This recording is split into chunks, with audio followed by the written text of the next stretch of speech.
Doctor Aafia Siddiqui وہ نام ہے جو کہ بچپن سے ہم سنتے آ رہے ہیں۔ ہر چند سال کے بعد میڈیا یا سیاستدان یا انسانی حقوق کی جو آرگنائزیشنز ہیں وہ عافیہ صدیقی کا نام بار بار اٹھاتے رہتے ہیں، اور حکومتی سطح کے اوپر بھی اور بین الاقوامی سطح کے اوپر بھی یہ ڈیمانڈ کرتے ہیں کہ عافیہ صدیقی کو رہائی دلائی جائے، کہ وہ بے قصور ہیں۔ لیکن جو ہماری جنریشن ہے ان تک جو عافیہ صدیقی کی کہانی ہے وہ پورے طریقے سے پہنچی نہیں ہے، اور ویسے تو کسی تک بھی نہیں پہنچی اگر ہم اس کا ڈیٹیلڈ انالیسس کریں۔ لیکن جو ہم تک پہنچی ہے وہ ٹوٹی پھوٹی سی ہے، اور جو پاپولر نیریٹو ہے وہ یہ ہے کہ عافیہ صدیقی بے قصور ہیں اور امریکیوں نے انہیں سازش کے ذریعے پھنسایا ہے، جس کی سزا آج وہ بھگت رہی ہیں، جو کہ تقریباً 20 سال سے زیادہ کا عرصہ ہو چکا ہے۔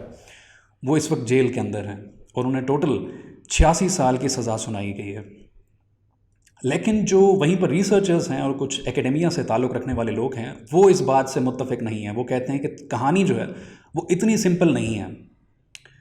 تو پھر سوال یہ اٹھتا ہے کہ آخر کہانی ہے کیا؟ تو اس کو آج ہم سمجھنے کی کوشش کرتے ہیں۔ تو ہوتا کچھ یوں ہے کہ 2008 میں ڈاکٹر عافیہ صدیقی کو ان کے 11 سالہ بیٹے کے ہمراہ افغانستان کے شہر غزنی سے پولیس گرفتار کرتی ہے، اور اس گرفتاری کی وجہ جو تھی وہ یہ تھی کہ ڈاکٹر عافیہ صدیقی سے کچھ غزنی شہر کی کچھ بلڈنگز جو تھیں، جن کے اندر ایک مسجد بھی تھی، ان کے گورنر ہاؤس کی بلڈنگ بھی تھی، اور اس کے علاوہ جو امریکی نیو یارک کے شہر اسٹیچو آف لبرٹی کی بھی وہاں پہ تصویر تھی۔ اس کے علاوہ ان کے پاس کچھ کیمیکلز تھے جن کو ایکسپلوزو بتایا گیا کہ یہ ایکسپلوزو ہیں اور کسی دھماکے کے اندر کام آ سکتے ہیں۔ اس کے علاوہ جو تیسری چیز ان سے پکڑی گئی وہ یہ تھی کہ کچھ نوٹس ان سے برآمد ہوئے تھے جن کا بتایا یہ گیا تھا کہ شاید وہ ان جگہوں کو ایکسپلوڈ کرنے کے منصوبہ بندی کے نوٹس تھے۔ اور پھر پولیس اسٹیشن کے اندر وہاں پر ڈاکٹر عافیہ صدیقی کو انویسٹیگیٹ کرنے کے لیے وہاں پر 4 امریکی آئے، جن میں سے 2 FBI ایجنٹ تھے اور 2 امریکن سولجرز تھے۔ تو ان میں سے ایک سولجر نے وہاں پہ گن نیچے رکھی تو ڈاکٹر عافیہ صدیقی نے وہاں سے اٹھا لی اور 2 شاٹس فائر کیے، جو کہ ان میں سے کسی انسان کو نہیں لگے، اور جس کے بعد ایک فوجی نے اپنی پسٹل نکالی اور ڈاکٹر عافیہ صدیقی کو گولی ماری، جو کہ ان کے پیٹ میں آ کے لگی۔ اور اس ساری سچویشن کے بعد کیونکہ وہ زخمی ہو گئی تھی تو ان کو میڈیکل ایڈ دی گئی،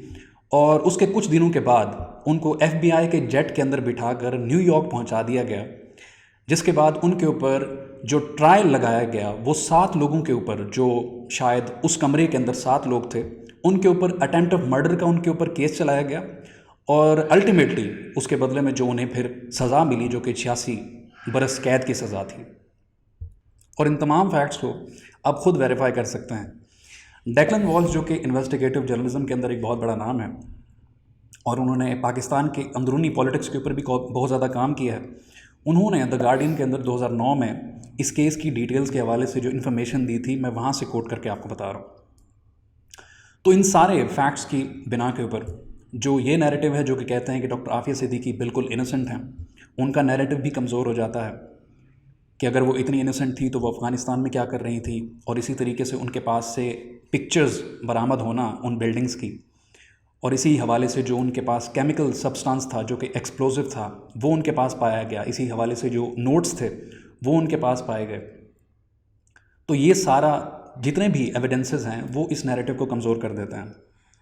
وہیں پر جس طریقے سے امریکی عدالتوں نے ڈاکٹر عافیہ کا کیس چلایا، جس طرح سے اس کے ٹرائل کو پروسیڈ کیا، وہ بھی کویسچنیبل ہے، کہ جہاں پر ہونا تو یہ چاہیے تھا کہ وہ کیس جو تھا وہ ٹیررزم ایکٹ کے طور پہ اس کو کنسیڈر کیا جاتا، لیکن نہیں، اس کو صرف اور صرف اس کے اوپر جو شک لگائی گئی وہ مرڈر اٹیمپٹ کی لگائی گئی، اور جو مرڈر اٹیمپٹ بھی لگایا گیا وہ یا تو ایک انسان کے حوالے سے لگایا جاتا جس کے اوپر مرڈر اٹیمپٹ ہوئی تھی، ایک انسان کو مارنے کی کوشش کی گئی تھی، لیکن انہوں نے نہیں، انہوں نے 7 لوگ جو کہ شاید اس کمرے میں اس وقت موجود تھے ان سب کے حوالے سے ڈاکٹر عافیہ کے اوپر مرڈر اٹیمپٹ کی جو شک ہے وہ لگائی، اور اسی حوالے سے یہ سزا جو ہے وہ بڑھ کر تقریباً 80 سال سے اوپر ہو گئی۔ تو جہاں تک یہ بات ہے کہ ڈاکٹر عافیہ صدیقی کے اندر کوئی ایکسٹریمسٹ ٹینڈنسیز تھی بھی کہ نہیں تھی، تو اس کا جو جواب ہے وہ ہمیں ان کی زندگی کے کچھ واقعات دیکھنے کے بعد اس کا جواب پتہ چلتا ہے۔ تو ہوتا کچھ یوں ہے کہ ڈاکٹر عافیہ صدیقی امریکہ کی کچھ ٹاپ یونیورسٹیز جن میں MIT اور برینڈائز یونیورسٹیز آتی ہیں ان سے نیورو سائنس کے اندر گریجویشن کرتی ہیں، اور پھر شادی کرنے کے بعد امریکہ کے اندر ہی سیٹل ہو جاتی ہیں، اور اس کے کچھ مہینوں کے بعد کیا ہوتا ہے کہ 9/11 ہوتا ہے. تو آبویسلی اتنے بڑے ایونٹ کے بعد جو امریکن اسٹیٹ ڈپارٹمنٹس تھے وہ ہائی الرٹ کے اوپر تھے اور کوئی بھی مشکوک حرکت کے اوپر وہ نظر رکھتے تھے. اور اسی دوران جو ہے ڈاکٹر عافیہ صدیقی اور ان کے جو شوہر ڈاکٹر امجد خان تھے وہ $10,000 کی آن لائن ایک شاپنگ کرتے ہیں جس کے اندر کچھ مشکوک سامان خریدتے ہیں، جس کے اندر night vision goggles, body armour, اس کے علاوہ کچھ کتابیں جو کہ اسلحہ بنانے کے کام آتی ہیں. تو آبویسلی جو FBI تھی وہ الرٹ پہ تھی، ان کو یہ چیز مشکوک لگی تو وہ ان کے گھر پہنچ گئے، ان سے انویسٹیگیشن کی. تو جو ڈاکٹر امجد خان تھے انہوں نے بولا کہ نہیں، ایسی کوئی مشکوک حرکت کی منصوبہ بندی کی کوئی ہماری وش نہیں تھی، بلکہ مجھے ہنٹنگ اور کیمپنگ کا شوق ہے جس کی وجہ سے میں نے یہ سارا سامان خریدا تھا. تو اس کے بعد جو FBI ہے انہوں نے ان کو وارننگ دی اور وہاں سے چلے گئے.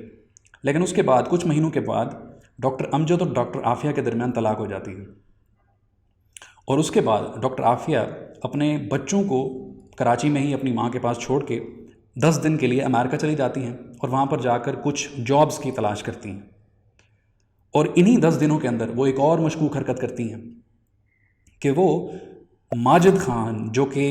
القاعدہ آپریٹو تھا، جس کو امریکہ آلریڈی ایکیوز کر چکا تھا کہ اس نے بالٹیمور ایریا کے اندر کچھ پیٹرول سٹیشنز کو جلانے کی منصوبہ بندی کی تھی، اس کے نام کے اوپر ایک پوسٹ باکس اوپن کرتی ہیں. تو آبویسلی یہ ایک مشکوک حرکت تھی، اور بعد میں جو رپورٹس آئیں اس کے مطابق یہی بتایا گیا، جو امریکن آفیشلز تھے انہوں نے یہی بتایا کہ یہ جو پوسٹ باکس کھولنا تھا اس کی جو وجہ تھی وہ یہ تھی کہ ڈاکٹر عافیہ امجد خان کے دوبارہ امریکہ کے اندر آنے کا جو راہ تھی اس کو ہموار کرنی تھی. اور پھر اس واقعے کے بعد ڈاکٹر عافیہ صدیقی نے عمار البلوچی سے شادی کر لی. عمار البلوچی خالد شیخ محمد کا بھتیجا تھا، وہ خالد شیخ محمد جو کہ 9/11 کا فائنانسر تھا. اب یہ شادی کی بات جو ہے عمار البلوچی سے، یہ عافیہ صدیقی کی فیملی جو ہے وہ ڈینائی کرتی ہے، لیکن جو FBI کے ساتھ انٹرویوز ہوئے عافیہ صدیقی کے، اس کے اندر انہوں نے خود اس بات کو مانا تھا. تو ان سارے ایونٹس کے بعد جو FBI تھی اس نے گلوبل الرٹ کے اوپر ڈاکٹر عافیہ صدیقی کا نام ڈالا. تو اس کے بعد جو ہے فوراً ہی ڈاکٹر عافیہ صدیقی اپنے بچوں کو لے کر گھر سے، کراچی کے گھر سے ایئرپورٹ کے لیے نکلی، لیکن راستے کے اندر انہیں کسی نے اٹھا لیا. یہاں تک کی بات جو ہے وہ رپورٹڈ ہے. اور اس کے علاوہ جو ڈاکٹر امجد تھے ان کو پاکستان کے اندر موجود جو FBI کی ٹیم تھی انہوں نے ان کو انویسٹیگیٹ کیا، جو کہ بعد میں چھوڑ دیا. اب اس کے بعد ڈاکٹر عافیہ صدیقی کے ساتھ کیا ہوا اس کے حوالے سے ڈفرینٹ نیریٹیوز ہیں. جو امریکی ادارے ہیں وہ تو یہی کہتے ہیں کہ جو ڈاکٹر عافیہ صدیقی ہیں وہ مفرور ہو گئی تھیں اور اس کے بعد جو ہے القاعدہ کے ساتھ وہ آپریٹ کرنا شروع ہو گئی تھیں، اور اسی کے بعد جو ہے میڈیا کے اندر ان کو القاعدہ معاہم کے نام سے پکارا جانے لگا. لیکن وہیں پر جو ڈاکٹر فوزیہ صدیقی جو کہ عافیہ صدیقی کی بہن تھیں، ان کا نیریٹو مختلف تھا. وہ کہتی تھیں کہ نہیں، 2003 میں ہی ان کو اٹھا لیا گیا تھا اور 2003 سے 2008 کے درمیان یہ جو 5 سال تھے وہ بگرام جیل کے اندر افغانستان کے اندر موجود تھی، جہاں پہ انہیں ٹارچر کیا گیا اور طرح طرح کی تکلیفوں سے گزارا گیا. تو اس حوالے سے جو ہے وہ ڈفرینٹ قسم کے نیریٹیوز پائے جاتے ہیں. لیکن بعد میں جو رپورٹس آئیں اس سے یہ پتہ چلا، جو میڈیا رپورٹس تھیں اس کے بارے میں یہ پتہ چلا کہ جو ایئرپورٹ جا رہی تھی ڈاکٹر عافیہ صدیقی، انہیں وہاں سے رستے میں سے CIA کے کہنے کے اوپر ISI نے وہاں سے اٹھا لیا تھا، اور بعد میں وہ ISI کے ساتھ آپریٹ کر رہی تھی. تو اس سب کو کلیریفائی کرنے کے لیے اور یہ جاننے کے لیے کہ ڈاکٹر عافیہ صدیقی ایکچولی میں کیسی تھی، ڈیکلن والش کہتا ہے کہ میں ڈاکٹر عافیہ صدیقی کی فیملی کے پاس گیا. پہلے تو وہ کہتا ہے کہ میں ڈاکٹر فوزیہ کے پاس گیا، تو انہوں نے کہا نہیں جی، 2003 اور 2008 کے درمیان میں جو ڈاکٹر عافیہ ہیں وہ جیل کے اندر تھیں اور وہ بالکل بے قصور تھیں، انہیں ویسے ہی پھنسایا گیا تھا. اس کے بعد وہ کہتا ہے کہ میں ایکس ہسبینڈ ڈاکٹر امجد کے پاس گیا، تو انہوں نے مجھے کہا نہیں، جو ڈاکٹر فوزیہ ہے وہ جھوٹ بول رہی ہے. 2003 اور 2008 کے درمیان میں عافیہ صدیقی جیل سے باہر تھی، وہ ISI کی نگرانی کے اندر کسی نہ کسی مشن کے اوپر تھی. میں جانتا نہیں ہوں کہ وہ کیا تھا، لیکن وہ ضرور کچھ نہ کچھ کر رہی تھی. اور اس نے خود بتایا کہ میں نے 2 دفعہ خود ڈاکٹر عافیہ صدیقی کو ان سالوں کے اندر میں نے خود دیکھا ہے. ایک دفعہ میں نے ٹریفک کے اندر دیکھا ہے، اور دوسری جگہ پہ میں نے انہیں CCTV فوٹیج کے اندر میں نے دیکھا تھا، جو کہ کچھ آفیشلز نے مجھے عافیہ صدیقی کو پہچاننے کے لیے مجھے دکھائی تھی۔ اور اس کے بعد ڈاکٹر امجد نے یہ بھی کہا کہ جو ڈاکٹر عافیہ صدیقی تھی ان کے دل میں امریکیوں کے لیے نفرت، اور جو طالبان اور القاعدہ تھے ان کے حوالے سے سافٹ کارنر موجود تھا۔ اور ایکچولی انہوں نے بتایا کہ ہمارا جو ڈیورس تھا اس کی جو بیسک وجہ تھی وہ یہی تھی۔ انہوں نے بتایا کہ کئی دفعہ ہماری اس کے اوپر بحث ہوتی رہتی تھی۔ جو ڈاکٹر عافیہ ہیں وہ مجھے کہتی تھیں کہ دیکھو جی، امریکی کس طریقے سے مسلمانوں کے اوپر ظلم کر رہے ہیں، مسلمانوں کو کنورٹ کر رہے ہیں، کس طریقے سے مختلف ملکوں کے اندر ظلم کیا جا رہا ہے، جو کہ آبویسلی کیا جا رہا تھا۔ تو ڈاکٹر امجد کہتے ہیں کہ مجھے بار بار مجھے بتاتی تھیں کہ دیکھو ہم ایسا کرتے ہیں کہ بوسنیا شفٹ ہو جاتے ہیں۔ اس کے بعد انہوں نے کہا کہ ایک دفعہ مشورہ دیا کہ ہم افغانستان شفٹ ہو جاتے ہیں۔ تو ڈاکٹر امجد کہتے ہیں کہ نہیں، میں منع کر دیا کرتا تھا۔ تو کہتے تھے اسی وجہ سے کئی جگہوں پہ ہماری لڑائیاں اس آئیڈیالوجی کی وجہ سے ہو جاتی تھیں، کیونکہ وہ تھوڑی سی ایکسٹریمسٹ ٹینڈنسی کی مالک تھیں۔ اور اسی طرح انہوں نے بتایا کہ ایک دفعہ میں نے اسی طریقے سے جھگڑے میں آ کر ایک باٹل پھینکی تھی، جس کی وجہ سے جو ڈاکٹر عافیہ کا جو ہونٹ تھا وہ پھٹ گیا تھا۔ اور اسی طریقے سے وہ پھر ریکال کرتے ہیں کہ ایک دفعہ ڈاکٹر عافیہ غصے کے اندر میری چھاتی کے اوپر چڑھ گئی تھی اور مکے مار رہی تھی۔ تو اس طریقے سے ہمیں پتہ چلتا ہے کہ ڈاکٹر عافیہ صدیقی کی کچھ نہ کچھ ایکسٹریمسٹ ٹینڈنسیز تھیں تو ضرور۔ اس کے علاوہ ڈیکلن والش یہ بھی کہتا ہے کہ میں ڈاکٹر عافیہ صدیقی کے ایک انکل سے ملا جن کا نام شمس الدین فاروقی تھا، اور فاروقی صاحب نے انہیں بتایا کہ 2003 اور 2008 کے درمیان میں ان سے خود مل چکا ہوں، جو کہ آبویسلی یہ بات انڈیکیٹ کرتی ہے کہ وہ جیل کے اندر نہیں تھی۔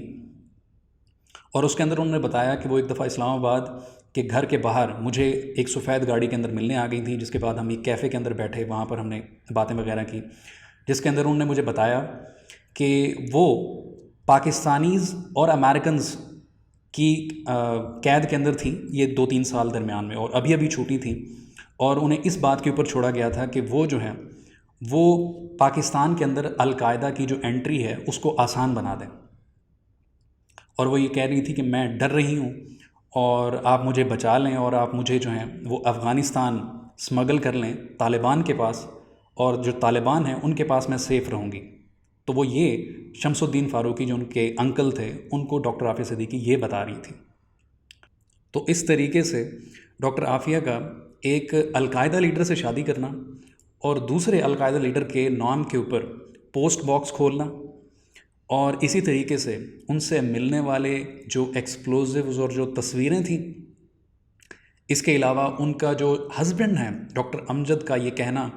کہ ان کے اندر ایکسٹریمسٹ ٹینڈنسیز پائی جاتی تھی، اور اس کے علاوہ کورٹ کے اندر جو ڈاکٹر عافیہ نے ڈیمانڈ کی تھی کہ اگر اجازت ملے تو میں باراک اوباما اور القاعدہ کے درمیان جو معاملات ہیں ان کو بہتر کرنے کے اندر ہیلپ فل ثابت ہو سکتی ہوں۔ یہ ساری چیزیں اگر ہم کنیکٹ کریں تو اس سے یہ پتہ ضرور چل جاتا ہے کہ جو ہمارا ایک انوسنٹ نیریٹو ہے کہ ڈاکٹر عافیہ صدیقی بالکل ہی معصوم بے قصور ہیں، ان کا دہشت گردی یا طالبان یا القاعدہ ان کے ساتھ کوئی ریلیشن نہیں ہے، تو یہ میرے خیال میں جو نیریٹو ہے وہ کافی کمزور ہو جاتا ہے۔ لیکن وہیں پر جس طریقے سے امریکی عدالتوں نے اس سارے کیس کو مس ہینڈل کیا اور اس کا ٹرائل جو ہے وہ غلط بنیادوں کے اوپر چلایا، اس کو بھی اگنور نہیں کیا جا سکتا۔ اور وہیں پر ڈاکٹر عافیہ کی اس ٹرائل کے اندر بھی کافی ساری غلطی ہے کہ پہلے جو انہیں امریکن گورنمنٹ کی طرف سے ہی ایک فیڈرل لائر انہیں الاٹ کیا گیا تھا، انہوں نے اس کی سروسز لینے سے بھی انکار کر دیا، انہوں نے کہا نہیں میں اس کو نہیں مانتی۔ اس کے بعد جب سرکاری حکومت پاکستانی حکومت نے یہاں سے اپنے لائرز بھیجے جس کی آلموسٹ کاسٹ جو ہے وہ $2 ملین تھی، ان کی سروسز بھی لینے سے انہوں نے انکار کر دیا، انہوں نے کہا میں یہ وکیل وغیرہ نہیں لیتی۔ تو جس کے بعد الٹیمیٹلی جو کورٹس تھیں انہوں نے مطلب فرسٹریشن کے اندر آ کر انہوں نے پھر یہ ججمنٹ آگے سے سنا دی، جس کے بعد انہوں نے پھر اتنی لمبی 86 سال کی جو ہے قید کی سزا سنائی۔ اور اس حوالے سے یہ بات بھی اہم ہے کہ کس طریقے سے میڈیا کے اندر صرف ایک قسم کی جو سٹوری ہے وہ بتائی جا رہی ہے، جو کہ ڈاکٹر فوزیہ کی ہے، جو کہ کہہ رہی ہیں کہ ڈاکٹر عافیہ جو ہیں وہ بالکل انوسنٹ ہیں، لیکن جو دوسرے نیریٹیوز ہیں جو کہ اس سے اپوزٹ ہیں ان کو کوئی میڈیا پلیٹ فارم جو ہے وہ کوریج نہیں دے رہا، چاہے وہ ڈاکٹر امجد ہوں، چاہے وہ شمس الدین فاروقی ہوں، یا وہ 11 سال کا بچہ جو کہ ڈاکٹر عافیہ کا بیٹا تھا، جو کہ ان کے ساتھ اریسٹ تو ہوا تھا لیکن سیفلی واپس پہنچا دیا گیا تھا، اور ڈاکٹر فوزیہ کہتی ہیں جس کی شرط یہ تھی کہ یہ میڈیا سے بات نہیں کرے گا، اس بچے کو کوئی کوریج نہیں دے رہا جس کو سارے فیکٹس معلوم ہیں۔ تو یہ تمام باتیں ہیں جو کہ اس کیس کے ساتھ جڑی ہوئی ہیں، جس کے اندر فیکٹس جو ہیں وہ ٹوسٹڈ ہیں، جس کے اندر نیریٹیوز جو ہیں وہ کانفلکٹنگ ہیں۔ تو اس ساری جو ڈیٹیلز ہیں اس کی بنیاد کے اوپر کوئی فائنل ججمنٹ دینا بہت مشکل ہے اور امپاسبل ہے۔ تو بی یور اون جج، آپ خود ہی فیصلہ کیجئے کہ آپ کو کون سا نیریٹو جو ہے وہ اپیل کرتا ہے، کون صحیح لگتا ہے، کون غلط لگتا ہے۔ انٹل نیکسٹ ٹائم، اللہ حافظ۔